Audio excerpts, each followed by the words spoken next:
Neil Critchley has left Blackpool to join Aston Villa as their assistant head coach, working alongside Steven Gerrard. Now, I think and speaking for a lot of people online as well, are shocked by this news because Neil Critchley was doing a really good job at Blackpool, but it's also really rare to see an assistant coach go to a first team coach and then go back as an assistant manager. But I'm going to analyse the situation and what I think and what I would have done if I was in Neil Critchley's position. But first of all, we need to take a look back at Neil Critchley's time as a coach. Neil Critchley is one of these quite young modern day managers who never played a professional game but has actually gone on to do really well in a coaching role. His first proper coaching role, according to Wikipedia, he was the Liverpool under-18s manager from 2013 to 2017.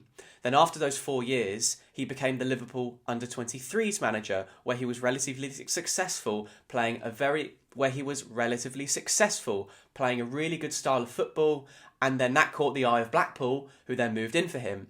Now, he joined as Blackpool head coach literally right at the beginning of March, so just a few weeks before lockdown and all of that nonsense.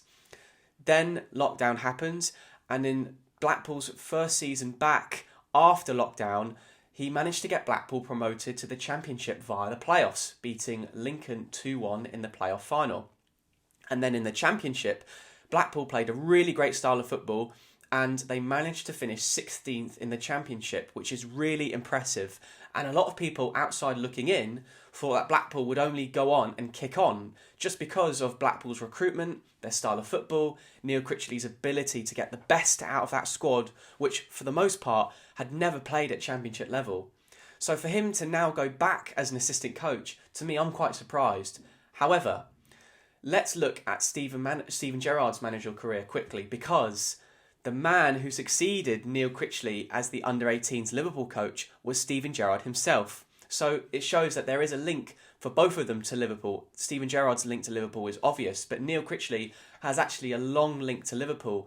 And it's no surprise really that these two know each other, and now that actually they're kind of back working together. But it is actually, I guess, still somewhat of a surprise that Neil Critchley has gone back as an assistant coach.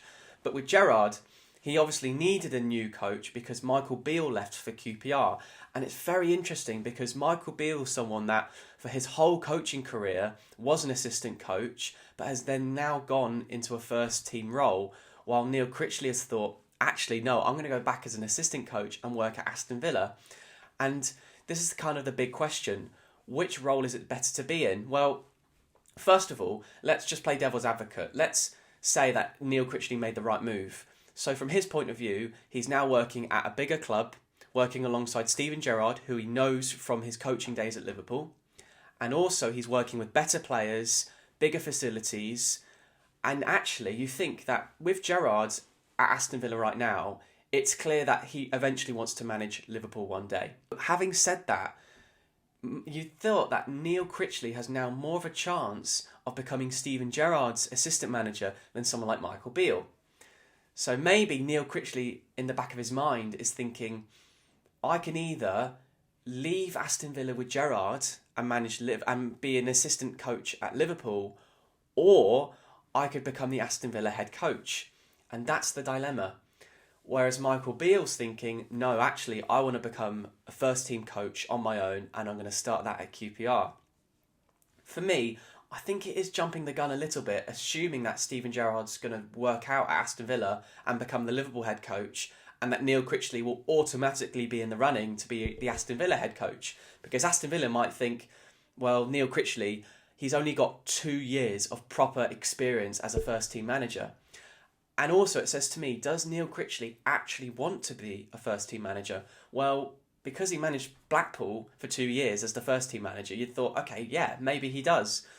But I guess he's now going from a managerial role into more of an assistant head coach.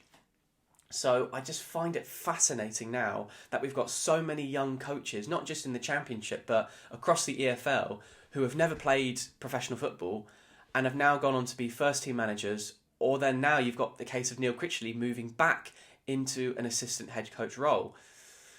In my opinion, from Neil Critchley's point of view, I can absolutely see why he's done this because of the reasons I've explained.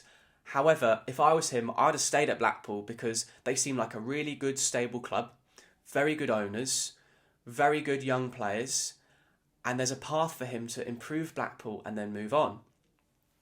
I guess you might think, well, if Neil Critchley fails at Blackpool, then he might have to take a League One club or a Championship club. But then, surely if you want to be a first-team manager, you'll bite the bullet and take that risk, rather than become an assistant head coach again, which then, from the outside looking in, kind of questions your motives as to whether you want to be a head coach or not. So, I can see why Neil Critchley has done this, like I said, but I personally wouldn't have done that. And then, from Aston Villa's point of view, they're getting a really, really good assistant coach in Neil Critchley, who plays a really good style of football, relatively similar philosophy to Steven Gerrard, and Steven Gerrard and Neil Critchley both know each other from their time as coaches at Liverpool, so there's a good link there. So Aston Villa have done pretty well in this scenario. As for Blackpool, they'll be taken aback massively and really gutted. However, it's still early June, so there's plenty of time for them to get a new manager. And there's a certain manager who used to manage QPR for 3 years, who did a really good job, that has just left. In my opinion, Mark Warburton is the clear favourite and runner for the Blackpool job. Blackpool should do everything they can to try and get Mark Warburton. Mark Warburton, on a shoestring budget, got QPR playing really good football and ultimately left QPR in a better position than when he took over. So in my opinion from Blackpool, this is a big blow. I think Neil Critchley is a really good manager.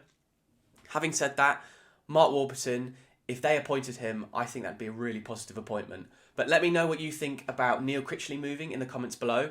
But also let me know what you think about Aston Villa and Blackpool and where they are in terms of their positions of strength. Have they improved or weakened? Let me know what you think in the comments below.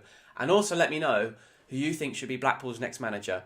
Leave a like, comment and subscribe on this video. I'd really appreciate you doing that, and I hope to see you soon. Thank you very much.